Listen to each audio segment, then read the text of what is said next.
In the UK now, the latest Purchasing Managers Index showed that the manufacturing output index rose to a 10-month high of 52.8 this month, and that's up from 50.1 in January. Let's drill down to the numbers with Juliana Olayinka, our London correspondent. Good afternoon, Juliana. It's good to see you once again. Now, manufacturing output has been growing at its fastest pace since April last year. What are the details of this data?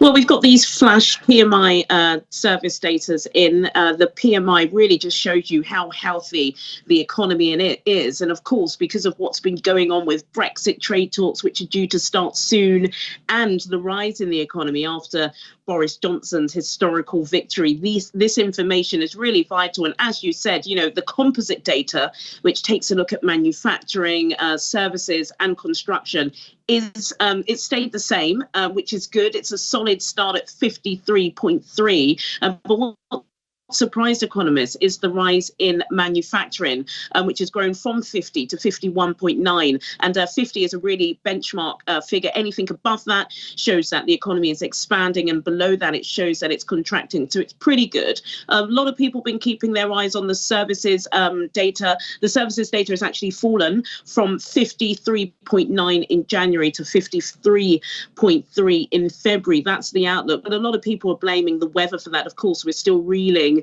from Storm Dennis, and we had Storm Ciara, and both of those storms happened to take place on the weekend. So a lot of people staying away from restaurants and hotels. So these figures, Bissy, to be honest, are seen as pretty good. Of course, we'll see exactly what they are towards the end of next week. But so far, so good. It seems like the UK economy is getting off its back. All right, so are the markets reacting to this data? Now, tell us what the intraday numbers are looking like at the moment. Well, as soon as those PMI figures came in, sterling rallied against the dollar. At the moment, the equities, the all share is down 0.22%. The FTSE 100 is down 0.28%, and the FTSE 250 is unchanged from early trade figures. In currencies, as I was saying, the pound doing pretty well. That's up on the dollar by 0.22%, also up on the euro by 0.09%, and down on the Japanese yen by 0.03%. And what's the outlook for next week? Gosh, well, next week, I've got to tell you, in the UK, it's pretty much a domestic issue, really. Storm Dennis, the worst kind of floods that we've seen in 200 years, has still really taken a hold. Again, everybody's saying, Prime Minister Boris Johnson, where are you?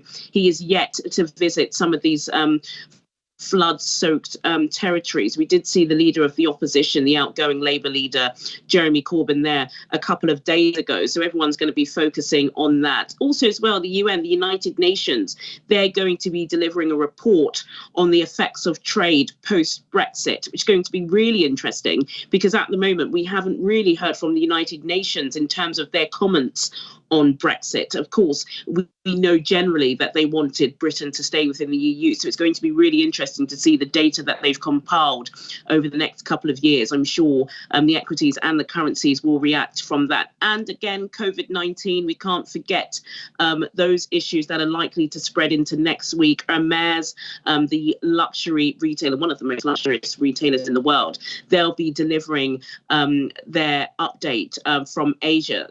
We know Burberry have already said they're suffering in losses. So it'll be interesting to see just how bad COVID-19 has affected their main luxury market, which of course is Asia. All right, we have our eyes on all this, and I'm sure that you'll be there to tell us what's happening as they come in. Many thanks, Juliana. Thank you, Bissy. And stocks in Asia were mixed on Friday as concerns lingered over the economic impact of the ongoing coronavirus outbreak in mainland China. The Shenzhen Composite jumped 1.12% to 1,907.35, and the Shanghai Composite rose 0.31% to about 3,039.67. Well, stocks in South Korea led losses among major markets in the region, with the Kospi falling 1.49%. And in Japan, the Nikkei 225 closed 0.39% lower. The Topix index ended its trading day largely flat at 1,674. And in Hong Kong, the Hang Seng index slipped 1.1%. Meanwhile, shares in Australia were lower, with the ASX 200 down 0.33%, finishing at 7,139, as shares of Wesfarmers dropped 1.96%. To the U.S. now, where stock index futures pointed to a sharply lower open on Friday morning after the number of new coronavirus cases escalated around 3:30 a.m. Eastern Time. The Dow futures were down as much as 146 points, showing an implied negative open of more than 176 points. And futures on the S&P 500 and Nasdaq were also lower. Investors continued to monitor the outbreak of the virus, while China's National Health Commission reports a total of 75,465 confirmed cases and 2,236 deaths on the mainland. In corporate news now, CERS received a new financial lifeline in the form of a $100 million deal with hedge fund Brigade Capital Management as it tries to stabilize following bankruptcy. The traders will also monitor February flash manufacturing and services PMI readings due later today, while January existing home sales figures are expected also later today.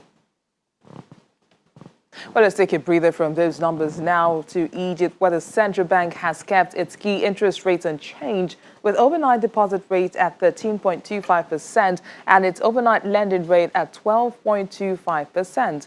The Monetary Policy Committee's decision remains consistent with achieving the inflation target of 9% in the fourth quarter of 2020 and supporting the disinflation path over the medium term. The country's annual urban consumer inflation rose to 7.2% in January from 7.1% in December, after falling to as low as 3.1% in October. And that, of course, is its slowest since December 2005. When we return in just a moment, we'll get a wrap-up of the week in South Africa. Do stay with us.